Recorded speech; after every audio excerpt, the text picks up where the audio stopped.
Yes. Nakita niyo mga kachika yung tili ni Kimi? Si Kimi. Yung ngiti ni Kimi, ngiti ng tagumpay yan. Di ba? Ngiti yan ng parang validation. Di ba? Ngiti yan na parang finally, okay, publicly in-announce na rin namin. Di ba? Inamin na rin namin publicly na mahal, type, gusto namin yung isa't isa.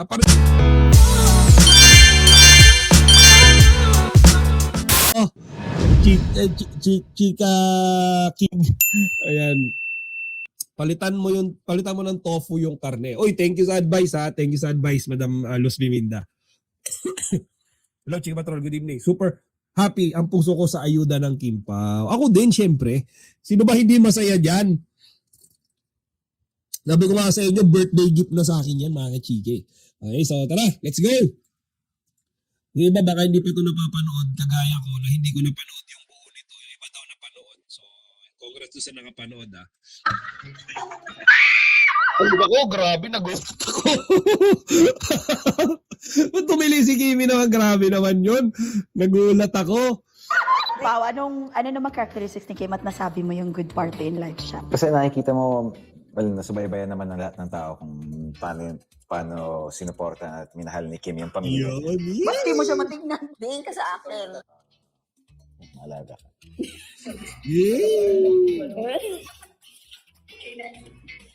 Do you think Kim Paolo is your type in real life? My Ayan. type in real life? Ayan na, tinan nyo si Kimi. Ang bilis sumagot. Ang bilis sumagot yan. Tinan nyo, ang bilis din nahuli. Natatawa ako dito sa part na to. Ang bilis sumagot eh. Inulit niya pa yung question, di ba? Inulit niya pa eh. Kung akala mo hindi klaro yung pagkakatanong, ang klaro-klaro nun eh. In real life? Is your type in real life? Do you think Kim Paolo is your type in real life? Oh. My type in real life? No. Oh, ang bilis sumagot. Grabe, no. Parang parang todo tago sa feelings eh. O, tingnan natin. Ang bilis mong mag-deny. Tingnan natin. Oh. Ala! Oh, ang bilis mo rin And Paolo, yan yung ngiti ng kinikilig na Paolo Abilino, mga kachika. So, despite of all the bashing na si Paolo daw ay hindi kinikilig kay Kim Chiu, despite of all the fake news na si Kim Chiu lang daw yung kinikilig sa Kim Pao, ayan yung ngiti ni Paolo na kinikilig kay Kim Chiu. Diba? Booking niya eh. Nahuli niya na si Kim talagang siya yung true love. Diba? Pinagtapat na dyan direkta ni Kimi tsaka nung lie detector test mga kachika na si Kimi talagang type niya si Paolo. Diba? So, ngingiti ba lang ganyan si Paolo, ngiting tagumpay kung hindi siya happy dun sa narinig niya. Diba? So, that's the smile of a winner. So, ayan, tinan si Paolo. Oh, di ba? Si Kimi rin, tinan niyo mga chika, hiyang-hiya siya kasi nahuli siya. Kasi nahuli na totoong type niya si Paolo. Eh, mahal niya eh. I've watched this video more than 10 times na kachika. Ako pang-apat ngayon, pang-apat. Kanina 3, nung pinalabas siya. And kilig na kilig ako. Lalo na doon sa reaction ni Kimi, titili pa yan eh. Iulit niya kasi nag-isip siya kung ano-ano sagot eh. Titili pa yan mga chika, tinan nyo. Ay, mag-explain ka! Oo, yan. Bakit? Ba't mo dininay? Grabe naman yung sa magkalay, oy! So, ibig sabihin, type mo siya. Nilalang ko lang si kuya. Huling-huli. Di ba? Yung ngiti ni Kimi na yan, huli yan eh, booking eh. Di ba? So, kahit ako, Madam Luz, miminda ako rin, hindi ko mapigilan ngumiti. Actually, hindi ko mapigilan gumanon yung katawang ko. Parang, diba? Parang kahit lalaki ka, kahit maton ka, tigasing ka, alam nyo yung parang magkakaroon ka ng butterfly in the stomach na tipong kikiligin ka talaga. Di ba? So, tuloy natin ha. Si Paolo naman. Di ba? This time, it's Paolo's turn. Di ba? So, si Kimi, nag-deny. Di ba? No doubt, ang bilis sumagot eh. Di ba? Type si Paolo, No, ang bilis eh, parang confident pa, parang sure na sure eh. Dito nga mga chika, alam nyo, sa totoo lang, bagay na bagay si Kimi sa role ng The Alibay eh. Di ba? Yung pagsisinungaling niya, pagde-deny niya, parang totoo eh. Okay, so kay Paolo naman tayo mga chika. Ayan. Tahimik ka talaga siya.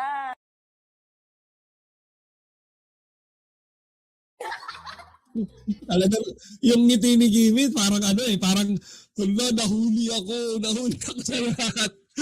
Ayan, tuloy natin. Huwag na mag-explain kasi nagsinungaling nga ako, di ba? Bakit pa magpapaliwanag ang mga sinungaling? Do you think Kim is your type in real life? Yes, Ayan na. yes. Oh, ang bilis ng sagot ni Paolo. Ang dami pa. Di ba? Yes, yes, yes, yes. Di ba? Like, walang ikinahihiya. There's no signs of denial. There's no signs of like shyness. There's no signs of secrecy. Yun, talagang honest lang siya dun sa nararamdaman niya. Type niya si Kimi eh. Ayan na eh, hinihintay natin mga kachika. Wala pa yung World Tour. Last year pa yan, partida ha. O diba? So, type niya ba yung kagaya ni Kimi? O, ayan, tinan niyo yung sagot ni Paolo. Ulitin natin ha. Bakit pa magpapaliwanag ang mga sinungaling? Do you think Kim is your type in real life? Yes, yes. Yes. Oh, di ba? Sanay naman ako. Oh, di ba mga kachika? That's what I keep on saying to everyone. Doon sa mga madalas na nagsasabi na si Paolo raw hindi type si Kimi. Si Kimi lang daw yung may type kay Paolo. Hello! Di ba? Ayan na yung reality. Ayan na yun mga kachika. That's the reality. Sinasampal na tayo ng katotohanan. So, ganun lang kasimple yan. Okay? Ganyan lang kasimple yan. Paolo really love Kimi. Yun lang yun eh. Di ba? Kaya doon sa mga nagsasabi, di ba? Sabi nila, Kesyo hindi naman daw talaga type ni Paolo. Kesyo hindi naman daw talaga seryoso si Paolo. Tipong acting lang kay Paolo. Eh bakit mag-yes ng napakadaming best niya si Paolo? And it's all truth, sabi sa lie detector. Di ba? Nakita nyo mga kachika yung tili ni Kimi? Yung ngiti ni Kimi, ngiti ng tagumpay yan. Di ba? Ngiti yan ng parang validation. Di ba? Ngiti yan na parang finally, okay, publicly, in-announce na rin namin. Di ba? Inamin na rin namin publicly na mahal, type, gusto namin yung isa't isa. Pare-pareho lang yan eh. Di ba? Basta type, gusto mo, mahal mo, crush mo, love mo, lahat na yan eh. So ulitin natin mga kachika. Kasi natutuwa ako sa tilidya ni Kimi eh. Is your type in real life? Yes, yes. Sanay naman ako masaktan. Tapos akala ni Kimi, lie. Di ba? Akala ni Kimi, yung sagot ni Paolo hindi bukal sa puso niya. Okay? So tingnan natin. Bukal ba sa puso ni Paolo yan? Yes. Yung tingin ni Kimi. Yung tingin ni Kimi. Yung kilig ni Kimi, mga kachika, I'm telling you, abot hanggang langit yan. Di ba? Tingnan nyo. Yes.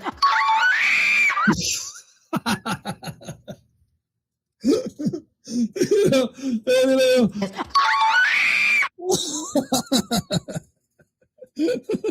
Grabe. Grabe yung tili ni Kimi. Parang, parang, hindi na lang ako makapag-react ng maayos kasi natatawa ako sa ngiti. Last one. Natatawa ako sa tili eh. Yes.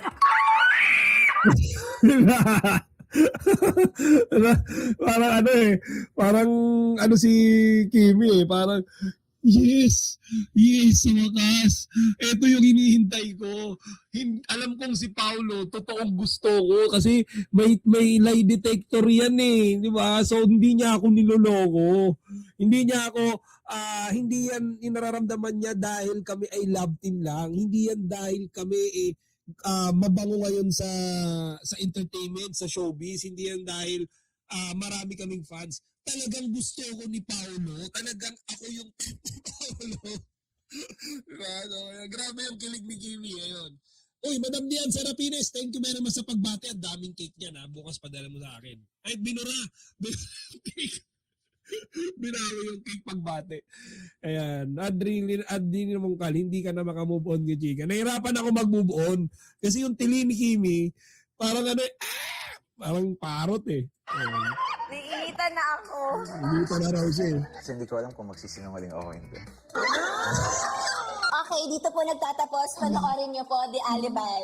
Pwede i-hire kita araw-araw para tanungin mo siya lagi. Kumusta? Do you feel nervous during your first scene together? Truth. Yes. Truth. Truth. Talaga? Ka ba? Kahit hindi first, kahit second, third. Bakit? Hindi ko alam. Bado. Bado pa din, ha? Would you go on a dinner date with Kim or Paolo if given the chance? Yes. Ay, yun na. Kanika. Date na yan. Ulit. And would you go on a dinner date with each other if given a chance? Actually, mga kachika, heads up na lang din to everyone. I think everyone already knows this.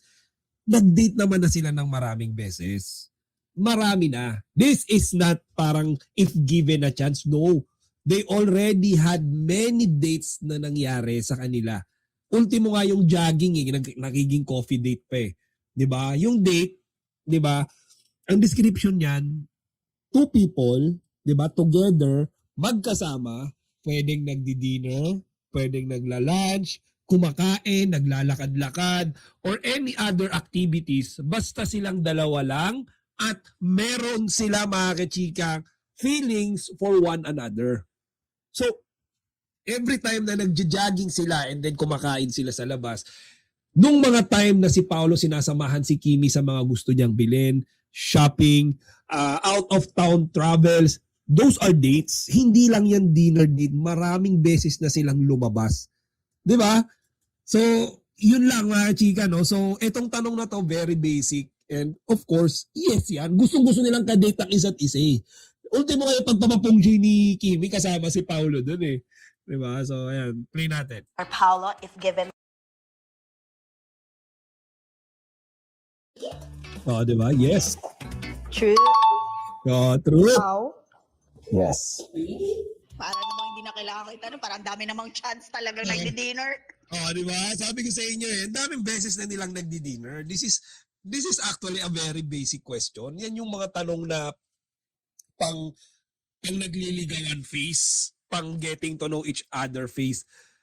Mga chika, yung Kim Pao, way beyond na sa mga ganyan. Lampas na sila dyan. Nandun na nga sila mga kachika sa bulong-bulungan na relationship na eh. Actually, to exaggerate things, usapang kasal na nga yung iba eh.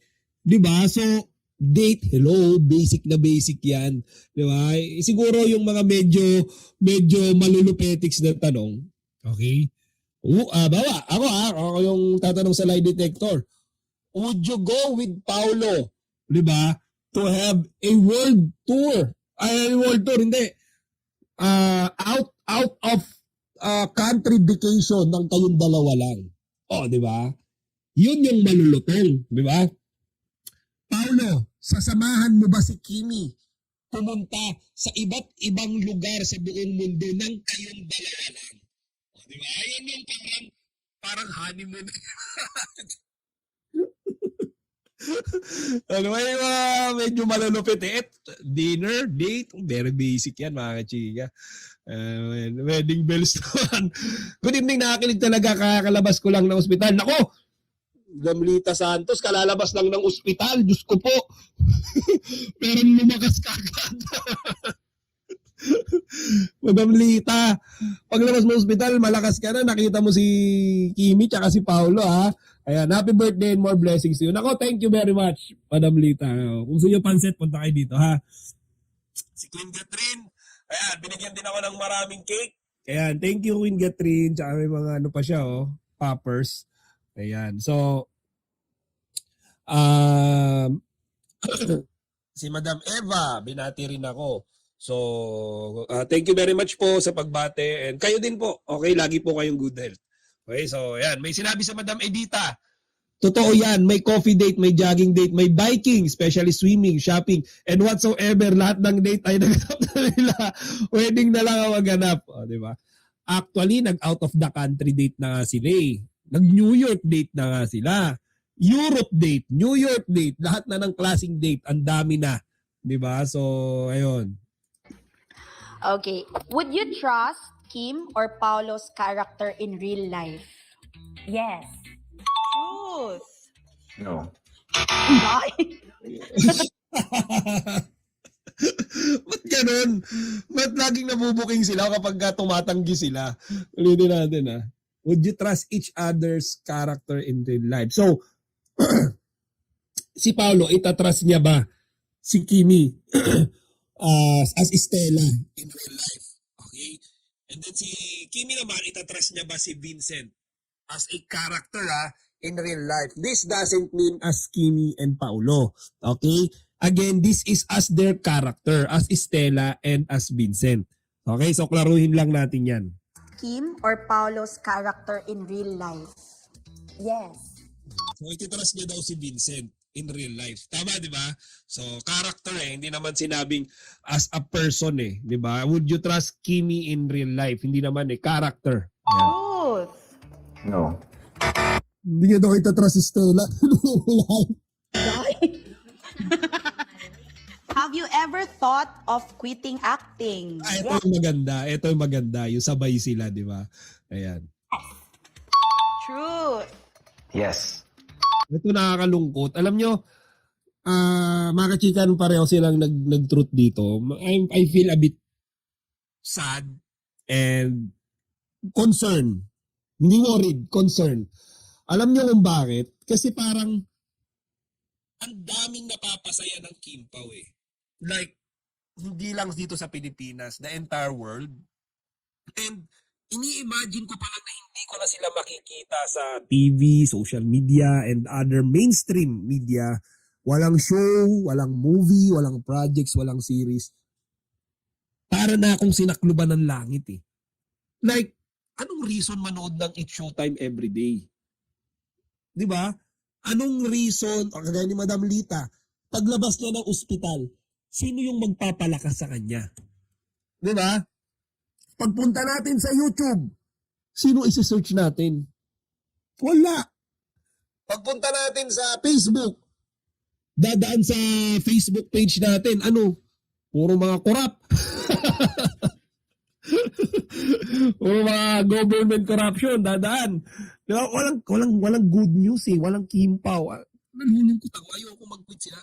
It's too early for them to do that. To be honest for me, wag naman sana. Di ba? Hindi naman natin sila minamandate. Okay? It's not mandatory. Kaya nga sabi ko, it's just a concern. Hindi ako worried. Okay? Kasi kung gusto talaga nilang mag-retire early, gusto nilang mag-business na lang. Si Kimi, focus na lang sa HOLB. Si Paolo, focus na lang sa pagpuproduce ng movie. It's okay. Diba? That's their decision and we don't have any jurisdiction or call or right to butt in dun sa business na gusto nilang gawin or sa gusto nilang gawin sa buhay. But personal opinion, since everyone is entitled, di ba, with their own opinion, ayoko muna silang mawala sa showbiz, mga chika. Ayoko muna. Hindi pa ako ready. Marami pang hindi ready. Maraming malulungkot. Maraming opportunity pa yung mapapakawalan nila. Di ba? Sa nakikita ko, kaya pa nilang gumawa ng 10 movies, 10 series, or even more. Di ba? Sa edad nila, marami pa Marami pa. Kaya sana, di ba? Nakakalungkot. Hindi ko ma-imagine araw-araw pagpunta ko sa YouTube, walang Kim Pao. Walang any updates Kim Pao. Pag-uusapan natin dito, mga kung ano-anong showbiz. Di ba? Kasi wala na nga, quit na nga sila. Ba't natin sila mapag-uusapan? Nagtatago na sila from showbiz. So, yun lang. It's just on me. Again, hindi ko pinapakialaman kung ano yung gusto nila sa buhay, gusto nilang gawin. Pero sana wag muna, di ba? So, ayun. Sorry mga kachigan. Ako, sorry. Na-mute. Ayun. So mga kachika, ulitin ko yung sinabi ko. Saglit lang naman yon. So, ayan, okay na, okay na. Okay na? Okay, okay. Ayan, okay na, okay na. Sorry kanina nawala ng sound. Ikakat ko na lang yun, ha? Kakat ko. Ayan, hintayin ko. Ayan, okay na. So, ito sinabi ko kanina mga chika. Okay? Ang dami-daming mga lab team dyan. Ang dami. Di ba? Like, for example, nandun yung Econim. Eco admitting, di ba? Umamin siya na gusto niya si Janine, na meron silang relasyon, nililigawan niya. And other lab teams, okay, na meron dyan ngayon sa showbiz. Si ganito, aaminin, mahal niya si ganito. Si ganito, sasabihin, love niya si ganito. Si ganito, aaminin, sila na. Yun pala mga kachika, kapag kasinalangan mo ng lie detector test, lahat pala nung pinag-aamin, lie. Lahat pala nung pinagkasabi, hindi totoo, lahat peke, lahat sinasabi dahil lang para mag-trending, para kiligin yung mga tao kahit yung relasyon hindi naman totoo. Diba? While Kimi and Paulo na ang tagal nating hinihintay umamin, ngayong nagsiamin na sila, naka-lie detector test pa sila. Sino ngayon yung magrereklamo dyan, taas ang kamay? Diba? Isasampal natin sa kanila yung lie detector test. Sasabihin na naman, si Kimi lang may gusto kay Paulo. Well, ayan na nga yung lie detector test. Pinatunayan na dyan na si Paulo is talagang interesado and may gusto kay Kimi. Diba? Kimi, ganun din. Mga kachika, yung word na type. Okay? Yan is dinownplay lang. Ginawa lang professional. Okay? Yung salitang, gusto mo ba siya? Okay, so, syempre, para mga medyo filtered, di ba, yung mga question, yung wordings, ginamit dyan, type mo ba siya? Pero mga kachika, yung type mo ba siya, okay, kapag ka ginawa mo yung medyo unprofessional, medyo exaggerated, or hindi pala exaggerated, medyo in other words, di ba, in other term, pwede mong sabihin yan, yung type mo ba siya, pwede mo sabihin gusto mo ba siya. Di ba? Kasi pag sinabi mong type mo, gusto mo. Gusto mo, mahal mo. Siya yun. Siya na yun. Di ba? And the lie detector test supports Kim Pao sa lahat ng kanilang mga sagot. Kaya doon sa ibang mga fandom dyan, pinagyayabang nila, buti pa yung mga idol namin, umamin na. Buti pa yung mga idol namin, open na open. Buti pa yung mga idol namin, hindi pa special, hindi pa bitin. O sige nga, umamin na yan. Naka-lie detector test. 100 sure ba kayong totoo pinagsasabi niyan? Eh si Kimi tsaka si Paulo, ayan kung ano yung mga nakakabit sa katawan. 100% totoo pinagsasabi niyan. Eh, ayan na nga eh. Diba? So, ayan, nakakatuwa to mga chika. And again, I expect nothing less from Kimi and Paulo. Thank you very much po. First of all, dahil napakagandang experience nito for Kimi and Paulo and of course sa ating mga fans. Grabe, ang dami nating natutunan dito. And mga kachika, tagi natin tatandaan, simula pa lang yan. Simula pa lang to yung lie detector test na yan. Simula pa lang yan, appetizer pa lang yan, pahapyaw pa lang yan ng mga pwede pa nating matuklasan sa kanilang dalawa. Di ba? Ibig sabihin, marami pa tayong pwedeng malaman, mas malalim pa. Ito, nandun pa lang tayo sa shallow part ng ocean. Di ba? So, siyempre, sa love game, pwedeng mas marami pang maungkat, pwedeng mas maraming aminin. Baka nga mamaya, mga kachike, lumabas na yung matagal ng tinatanong, di ba? Kimi, kailan mo ba talaga sinagot si Paulo? Kami na nung what's wrong, kami na nung My Love Will Make You Disappear pa lang. Kami na nung What's Wrong with Secretary Kim pa lang. Pwede yun eh. 'Di ba? So, hintayin natin yan. 'Di ba? Kaya dinilit ang video kahapon kasi pinili ang Dreamscape kasi too much celebration video na buo na nilabas, sabi ni Sir Ray at Sir Don Don. Oo nga eh. Oo nga, totoo yan. So, ayun. So, again, thank you very much mga chika dito sa, I mean, let's thank okay, the lie detector test, Dreamscape, and ABS for giving us this very wonderful, very killing video of Kim Pao with the lie detector test. Okay?